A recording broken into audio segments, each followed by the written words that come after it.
السلام عليكم، نتمنىكم كاملين تكونوا بخير وعلى خير وانتم كتشاهدوا هذا الفيديو. اليوم غندير معكم التشينواز بدون مول، كتجي زوينه وسهله ودغيا كطيب، ماشي بحال الطريقه العاديه. مكونات كنحتاج واحد 5 البيضات، انا عندي حجم صغير، الا عندكم كبار ديروا زوج. كنحتاج واحد 190 غرام ديال السكر حبيبات، ما يكونش السكر غليظ بزاف. خبيزه الملح، الساشيه ديال الفاني، 190 غرام ديال الطحين. وضروري البنات يكون عندكم ميزان باش تعبروا. صافي في هاد اللحظة كنخدمها أنا غير في العجانة، إلا كان عندكم البيض عادي خدموها فيه. صافي في هاد اللحظة هادي راه كنكون نعزل الأبيض على الصفر، كندير البيض هو الأول، وكندير الساشية ديال الفاني، قبيصة الملحة.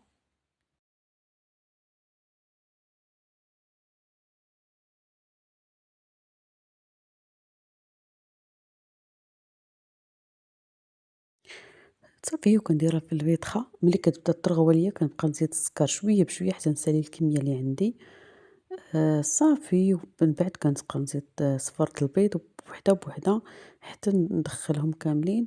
صافي وكنجيب ضروري تغربلوه، وكندير على 3 دفعات، وكنخلط غير بشوية. أنا غير مزربة الفيديو باش ما يهبطش ليكم البيض اللي طلع ليكم من الأول. صافي تنحس بها كلها بلا راه دمجات مع بعضياتها. صافي وكنكون هنايا راني عبرت، ما بانش ديك اللقطة فاش عبرت بداك المول اللي محتاجة أنا فيه باش نصايب الطورطة اللي عندي. عبرتهم وتنضوب الكاغيط. إلا بغيتو نشارك معكم كيفاش صايبتهم خليوها ليا سميتو في التعاليق، وانا غنجاوبكم ولا نوريكم كيفاش غندير ليها. صافي نتوما عبروا باش ما كان عندكم، انا كنعبر بهاد المعلقة هادي كل وحدة كندير جوج. صافي واللي ما بقى ليا قسمتهم عليهم كاملين. وبالزبينة البنات هاد الطريقة هادي ما كتاخدش ليكم طياب في الفران بزاف. دغيا كطيب 10 دقايق بحال التشينواز العادية اللي كتكون هكا ديروها مسطحة.